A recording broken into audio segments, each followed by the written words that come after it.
know they say that if you hear someone call out your name at night, you should never answer with "I'm coming," even if it sounds like your mom. Otherwise, you'll be joining the Grim Reaper in his journey to wherever you may belong. But maybe it's all a myth, you can try it for yourself. We, on the other hand, just aren't gonna risk it. Throughout horror history, many films have brought forth the different myths and legends surrounding the dark entity we call the Grim Reaper.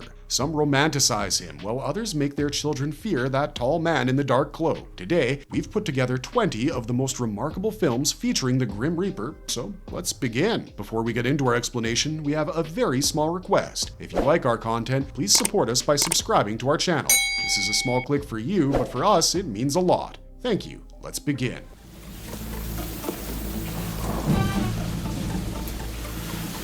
Cemetery Man, 1994.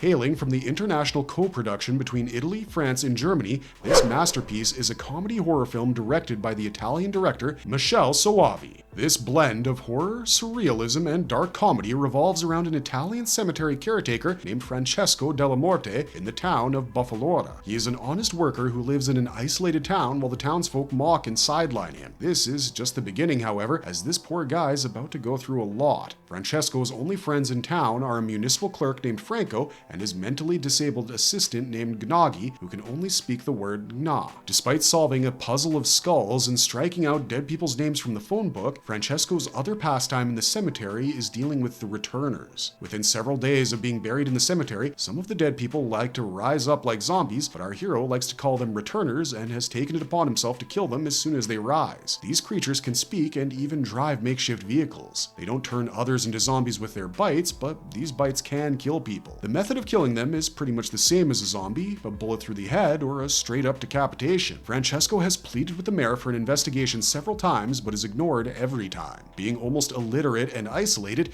he settles on just shooting the returners as they arrive so they won't reach the town. He soon falls in love with a young widow, and as soon as she likes him back, her dead husband returns and kills her. She comes back to life, but Francesco has to kill her, believing that she's a returner. However, she comes back again, making the poor guy realize that she must not have been dead the first time he killed her. This realization of killing his own lover throws him into a depression, and he starts losing it. That's when he's visited by a figure of death, aka the Grim Reaper, who instructs him to stop killing the dead and start killing the living instead. Francesco's grip on reality really starts to slip after falling in love twice with the girls who look exactly like his late girlfriend. With his withering sanity, Francesco goes on a murder rampage which only stops with an ambiguous ending where it seems that everything was just a dream. As he tries to leave the town with Nagi, they reach the end of the road and their car falls into an abyss, which makes it seem like he might be stuck in his own purgatory.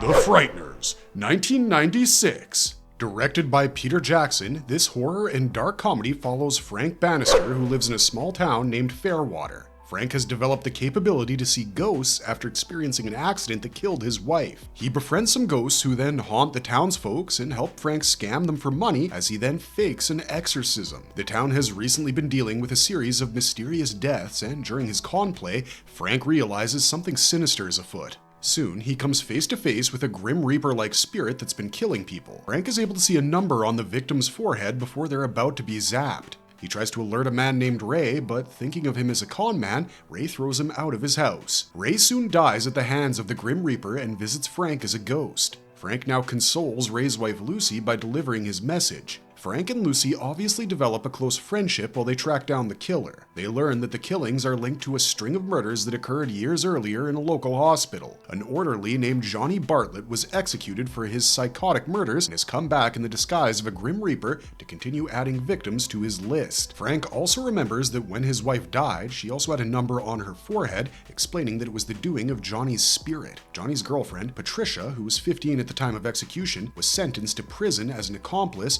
and has now been released. It turns out she summoned Johnny from hell so they can continue pursuing their couple's goals. Frank fails to stop Johnny from killing many people until the numbers appear on Lucy's forehead. Now it's personal. Even his ghost friends get killed by the Reaper when they get involved to save Frank and his girl. Frank now attempts to fight Johnny on the other side by temporarily dying and going into his ghost form. He fails to strike the final blow and they're back to square one. Frank is soon killed by Patricia, but he's able to take the psychotic couple along with him. The couple is taken to hell while Frank meets his ghost friends who tell him that it's not his time yet and send him back to Earth to start a new life with Lucy. The film explores themes of the afterlife and blurs the line between the living and the dead. Most bizarre of all, the serial killer ghost can kill other ghosts. He's kind of like a Grim Reaper for ghosts in a sense.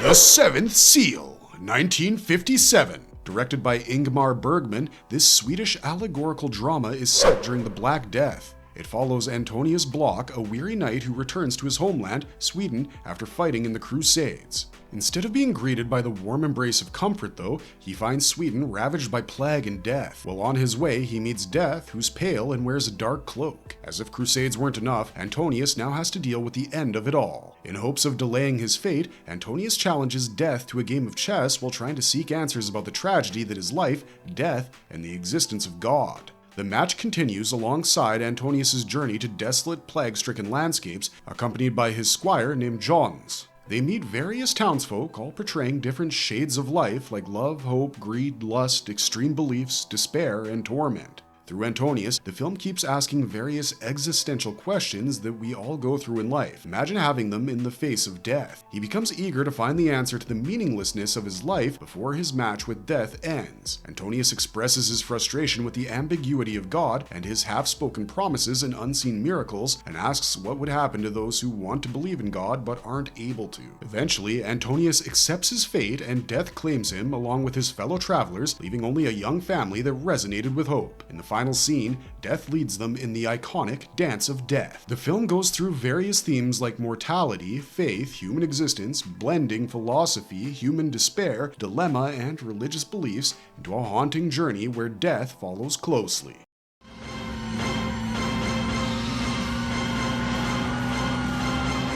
Soultaker, 1990. This low-budget horror film follows the story of a group of 5 friends who get into a car crash after one of them drives under the influence. One of the girls dies on impact while the other 4, Brad, who's driving, Zach, Natalie, and Tommy fall comatose and their souls are detached from their bodies. At first, they don't realize that they've been trapped between life and death away from their bodies, where the Angel of Death has sent his subordinate, Soultaker, to recover their souls. But soon, when no one is able to see them and Brad gets zapped by the relentless Soultaker, they realize something's wrong. Tommy is also taken, and only Zach and Natalie are left to desperately fight for their lives. They find out from the news that their bodies have been taken to the hospital, where their families are going to unplug their life support at midnight. They're weirdly impatient about it, but okay. With Soultaker on their backs, they now have to go back to their bodies before midnight. Not just that, Natalie turns out to be a lookalike of the Soultaker's former lover, whom he had killed in his previous life. He persuades her to join him in exchange for an eternal life while they kill Zach. When she doesn't agree,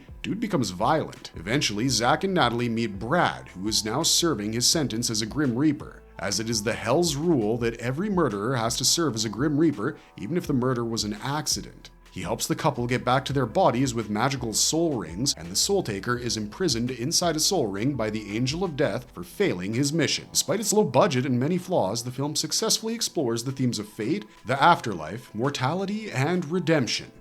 Reaper, 2014. This supernatural horror thriller is directed by Wen Han Shi. It centers around a dangerous serial killer known as the Reaper who gains supernatural powers after being executed via the electric chair. After his death, he's resurrected and becomes an unstoppable force with the ability to kill anyone he wants. He then seeks revenge on those who have wronged him, punishing the sinners based on his own flawed judgment. A troubled young woman named Natalie sends money for her mother's surgery. She's a skilled thief who robs men using her beauty and seduction. She accidentally gets caught up with a group of criminals while trying to steal some money out of them. While taking refuge at a motel, the Reaper also arrives and goes on a killing spree. Natalie gets trapped with the criminals and various motel guests that involve some small-time criminals, a corrupt cop, and other people with dark secrets of their own. All of them now band together to survive against this supernatural killer. The film showcases various tense moments of survival horror and of brutal killings as the Reaper hunts his victims. Along the way, Natalie learns more about the Reaper's past and his supernatural abilities, realizing that he cannot be killed through normal means. In the climactic showdown,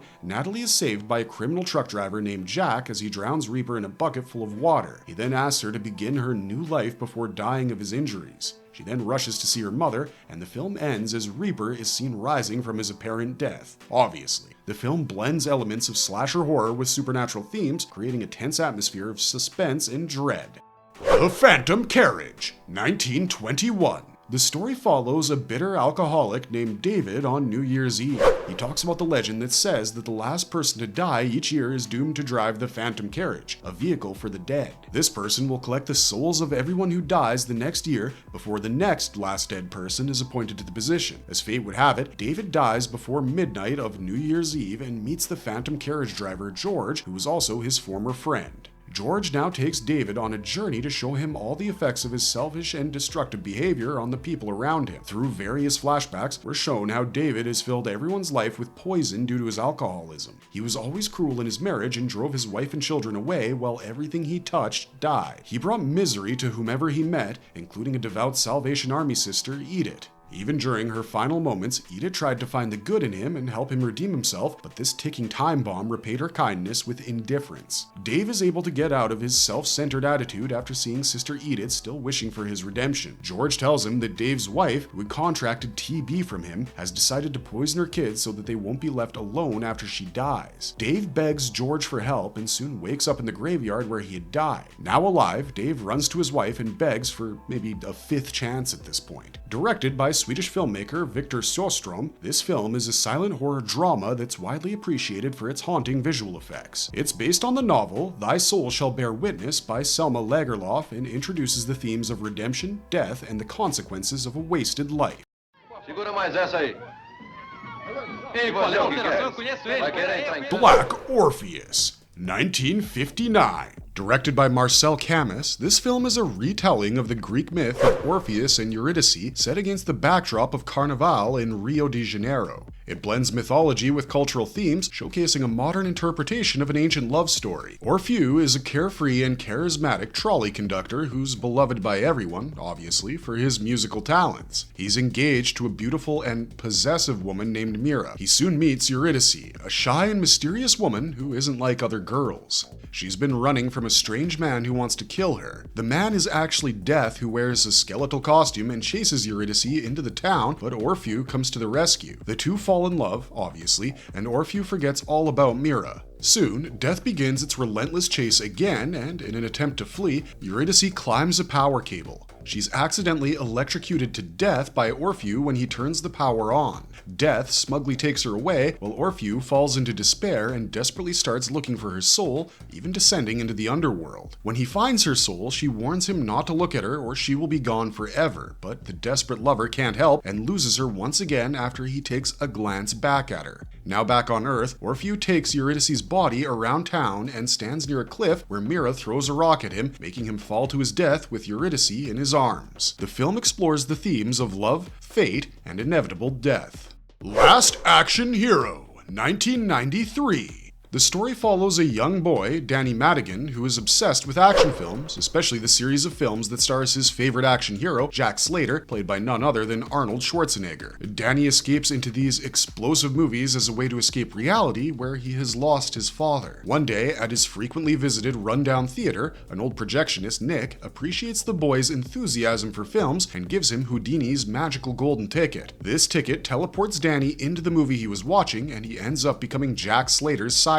His excitement soon dies down as he realizes that he's stuck in an exaggerated world of cliches where nothing makes logical sense. Despite his attempts at proving it, Jack refuses to believe that he is a fictional character. The antagonist, Benedict, steals the magic ticket and is transported into the real world, followed by our heroes. Now, in the real world, Jack isn't superhuman like in the movies. He has to rely on Danny's action movie knowledge to track down Benedict, who, by the way, has decided to bring all the movie villains to the real world and kill actor Arnold Schwarzenegger so that Jack Slater ceases to exist. During this chase, they even meet Arnold Schwarzenegger and later come face to face with Jack's old nemesis, the Ripper, who's like a personification of death, taking souls in the human realm. He's a sadistic, moronic, greedy, and monstrous villain who killed Jack's son in the prequel. Jack finally gets to kill the Ripper before he's able to go back to the movie world where he's back to being invincible. Directed by John McTiernan, this is a meta-action comedy that parodies Hollywood action films while still keeping it intense. Although it was initially a box office disappointment, the film has since gained a cult following when the right audience came along.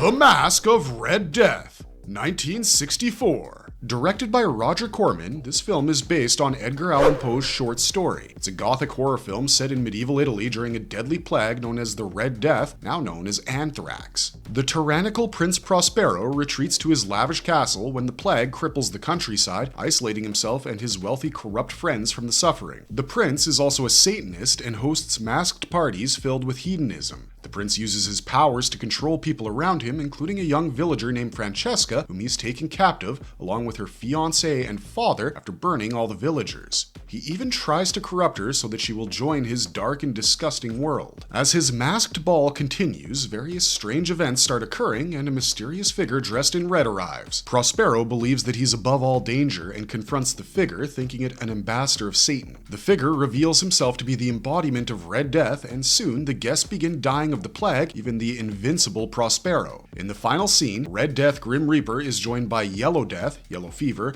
Orange Death, Scurvy, White Death, Tuberculosis, Black Death, Bubonic Plague, Blue Death, Cholera, and Violet Death, Influenza. They discuss the list of people they have successfully claimed, like a sales meeting. The film explores themes of death, inevitable fate, and decay of the privileged class. In the end, Red Death claims everyone, symbolizing that no amount of wealth or power can protect anyone from dying.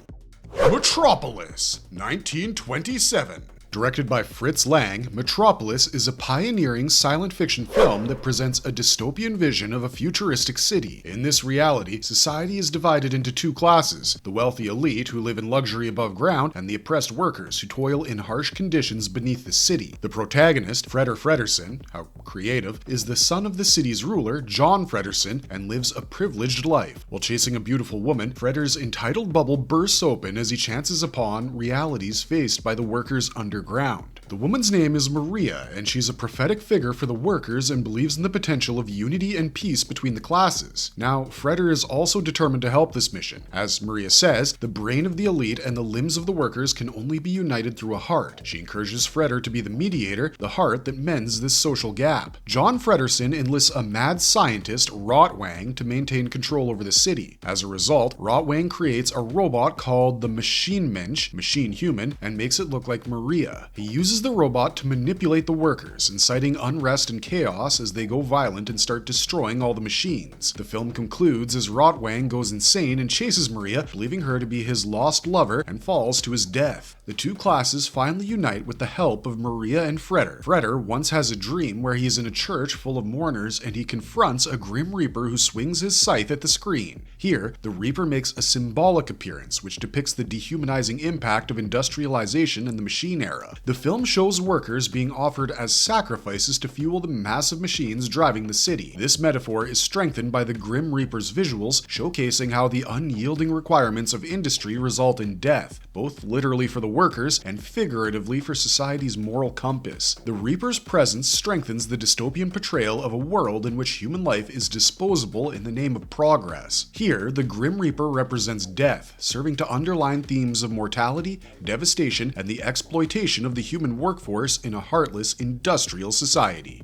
The Adventures of Baron Munchhausen, 1988. Directed by Terry Gilliam, this is a whimsical fantasy film that follows the legendary character Baron Munchhausen, a larger-than-life figure known for all his tall tales and incredible adventures. It's set in 18th century Europe against the backdrop of a city under siege by the Ottoman Empire. Baron arrives into the city and recites the stories of his fantastical adventure where he offended the Sultan of the Ottoman Empire, resulting in the attack. No one except a young girl named Sally believes Baron and persuades him to embark on a final adventure to save the city. Thus begins begins a thrilling journey filled with great adventure to the moon and back as Baron gathers his team of extraordinary men who each have different superhuman powers. In the end, Baron and his team are able to defeat the army and save the city. In the film, the Grim Reaper is portrayed as a dark and eerie figure representing death. It occurs several times throughout the film, symbolizing the imminent threat of mortality for Baron and his companions. His attempts are always hindered by Sally's quick wit. The Reaper is depicted as a skeletal, hooded figure with a scythe, a classic representation of death in Western culture. However, like much of the movie, this character's appearance is exaggerated and theatrical. In one key scene, the Grim Reaper swoops down menacingly as the Baron faces yet another life or death situation and even takes away his soul, which only turns out to be one of Baron's outlandish stories. This Angel of Death represents the theme of mortality that runs throughout the story.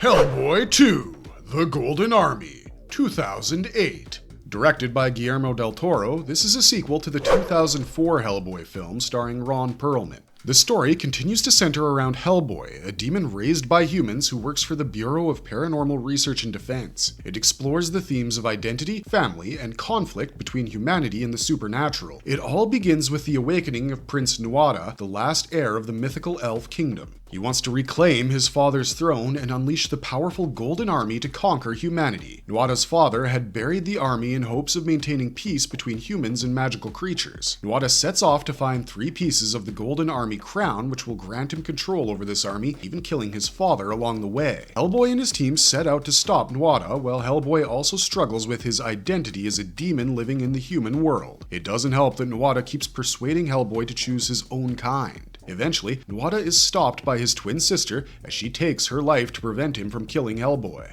At one point, Hellboy is mortally wounded in a battle and his team goes against the BPRD orders and takes him to the Angel of Death in hopes of saving him. This winged Angel of Death warns them about Hellboy's doomed fate that will cause the destruction of the world, but his girlfriend, Liz, still chooses to save him. The Angel of Death returns Hellboy to life and showcases his ambivalent role. In the film, he's neither good nor evil, almost as if he's also bound by fate. Bill and Ted's Bogus Journey, 1991. Directed by Peter Hewitt, this is a sequel to the beloved 1989 film Bill and Ted's Excellent Adventure. The story follows the dim-witted duo Bill and Ted as they embark on yet another adventure that takes them beyond the realm of the living. Bill and Ted struggle to fulfill their destiny of becoming the world's greatest rock band and creating a utopian future through their music, but a former gym teacher turned terrorist, Chuck, sends evil robot duplicates of the boys back from the future to eliminate them and ensure that their band never forms. These robots succeed and actually kill Bill and Ted, beginning their journey through the afterlife. They go through several trials in both heaven and hell and experience challenges to win their lives back. The most important of all is their game of Twister with Death, much like the film The Seventh Seal. Death in this film is the most fun to watch, actually. He's an incompetent and humorous character who's often dying for validation. They not only defeat Death in the game, but also befriend him. With the help of Death and his contacts, they're able to build good robot versions of themselves to fight off the bad ones causing havoc in their world. Eventually, they succeed in defeating the robots as well as Chuck. They finally perform their concert with their good robots and Death joining the band and fulfilling their destiny. This absurd film combines elements of science fiction, comedy, and fantasy into a lighthearted watch. Hogfather, 2006. This is a 2-part miniseries based on Terry Pratchett's famous novel of the same name, which is part of the infamous Discworld series. Directed by Vadim John, this story takes place in the whimsical and satirical Discworld where the Hogfather, a Santa Claus-like figure, is responsible for delivering gifts and spreading joy during the Hogs Watch season, much like Christmas. An assassin named Mr. Teatime gets hired by auditors of reality to eliminate Hogfather, as they are just a bunch of bitter people. Meanwhile, Hogfather mysteriously goes missing, leaving the children of Discworld in danger of losing their belief in the festival. Now, most interestingly, Death takes it upon himself to impersonate the Hogfather and try to fulfill the holiday's tradition and ensure that the children's beliefs aren't shattered. Death is the most feared and misunderstood character in this world as he goes through his confusions regarding human emotions. At the same time, Death's granddaughter, Susan, who's a governess, embarks on a quest to find the real Hogfather and restore the festival. She soon learns about the Auditor's plot and confronts various dangers until finally defeating Mr. Teatime and rescuing Hogfather. Through the curious eyes of Death, this film delves into various human experiences and showcases the importance of belief and imagination. Death Takes a Holiday, 1934. Directed by Mitchell Leeson, this film is a romantic fantasy that explores the themes of love and mortality. One random day, Death grows weary of his eternal duty of collecting souls, finds himself curious about human life and the emotions tied to it. Most important of all, he doesn't understand why humans fear him so much, so he takes a holiday for 3 days and goes to the human world to find answers. He takes on a human form and adopts the name Prince Circe. He meets a duke and tells him about his adventure, following which the duke invites him to stay in his wealthy family estate. There, he meets a young woman named Grazia and falls in love with her, which does not stay one-sided. Towards the end, Death is torn between choosing his own happiness and taking Grazia with him, or leaving her behind so that she'll stay alive. As he decides to leave Grazia, she stops him and reveals that she has always known about his true identity and wants to join him. So the two leave together to finish the heavy backlog of uncollected souls. Death is finally able to understand the human emotions of joy, love, pain, and sacrifice, realizing that the fear of death is what shapes all human behavior. Meet Joe Black, 1998. Directed by Martin Brest, this is a romantic fantasy drama loosely based on the previous film, Death Takes a Holiday. It explores the themes of love, mortality, and the usual human experience. A successful media mogul, William Parrish, is preparing for his 65th birthday when he's greeted by Death, who is personified as a handsome young Brad Pitt named Joe for the film's sake. Joe was actually a man who had been brutally hit by a car a while ago. Joe makes a proposal that he wants to experience human life for a short time, and William will help him, and in exchange, he'll grant William some extra time on Earth. Agreeing to this, William invites Joe to stay in his home as long as he likes. As usual, Death falls in love with William's beautiful daughter, Susan. As their love blossoms, William doesn't feel great seeing Death getting attached to his daughter. Joe wants to take Susan along with him into the afterworld, but William begs him to understand the sacrifices of true love and not take her life. In the end, Joe understands the severity of life and human emotions and decides to let Susan live. He leaves Earth with teary eyes and takes William along. The real Joe returns as Death has left his body, and it seems that he is going to continue dating Susan. The Meaning of Life, 1983. This is a remarkable satirical exploration of the purpose of life. It's presented in a series of interconnected sketches. These sketches address different stages of life, from birth to death, and as you might have guessed, we'll be talking about the 7th and final segment, called Death. This one begins with a quiet dinner party at an English country house where a group of upper-class guests are enjoying their meal. Suddenly, the Grim Reaper interrupts the gathering by knocking on the door. His presence is more of a disturbance to the guests, who are nonchalant about it, despite him repeating that he's the Grim Reaper. He is Death. They don't take him seriously, even after seeing his evident supernatural figure. They even ask him to come inside and casually talk to him about stupid things. Death gets irritated by them and asks them to shut up, remarking that they are all dead and he's come to take them. You would think that this makes them realize the severity of the situation, but no. They casually ask about how they can all die at the same time, and Death hints towards the food poisoning caused by salmon mousse. Still unbothered, they talk like everything is rainbows and roses. Fed up with this unusual group of freaks, Death commands them to follow him. Their real bodies go lifeless while their souls follow Death, still casually talking. One of them even remembers that she didn't eat the moose. Guess she must have died of peer pressure. They all decide to take their cars, and even the car's souls leave as they follow the Reaper to paradise. This sketch portrays the absurd human understanding of the inevitable death and how we often stay in denial even when it's greeting us at our doors. Scrooged, 1988. Directed by Richard Donner, this is a modern version of the novella A Christmas Carol by Charles Dickens. It follows the life of Frank Cross, a self-centered and rude television executive who prioritizes ratings and profit over compassion and basic humanity. He prepares to air a live broadcast of A Christmas Carol adaptation on his network and forces all of his employees to work during the holiday season. He's so self-indulged that he has no idea how he has become the bane of everyone's existence and has driven all of his loved ones away. Much like the novella, Frank is visited by 3 ghosts who show him his reality and give him a chance at redemption. He first meets the ghost of Christmas past, who shows him his childhood and lost love, making him remember how he lost his girlfriend Claire. Then he meets the ghost of Christmas present, who reveals the struggles of all the people around him. Finally, he meets the ghost of Christmas future, which is depicted as a Grim Reaper-like entity. He looks like the traditional representation of death, with his towering figure cloaked in black and the eerie aura that surrounds him. He shows Frank what the future will look like if he continues living so selfishly. In this future, Claire has become cold and indifferent after marrying a rich man, and he dies a lonely and indifferent death. Frank finally changes his ways and starts treating people with respect and basic empathy, even winning back Claire. The film deals with the elements of redemption, love, and life. Love and Death, 1975. Directed by the remarkable Woody Allen, this is a comedic exploration of love, war, and existential philosophy. It's set against the backdrop of 19th century Russia as it is invaded by Napoleon. Played by Mr. Allen himself, the film follows the life of Boris, a timid young man who is always thinking about life and death. He's deeply in love with his cousin Sonia and tries all he can to have her. After a long wait, he finally marries Sonia and their good days begin. That is, until one day, Sonia gets the idea to execute Napoleon. Although Boris knows this is a stupid idea, he's too lovesick not to follow her. After their failed attempt at the assassination, Sonia escapes, but Boris is captured. He's executed for his crimes and bids goodbye to Sonia. In the final scene, death arrives to take Boris and the two dance off into the distance. Before leaving, Boris advises viewers to look at death not as an end, but as a way of cutting down on your expenses.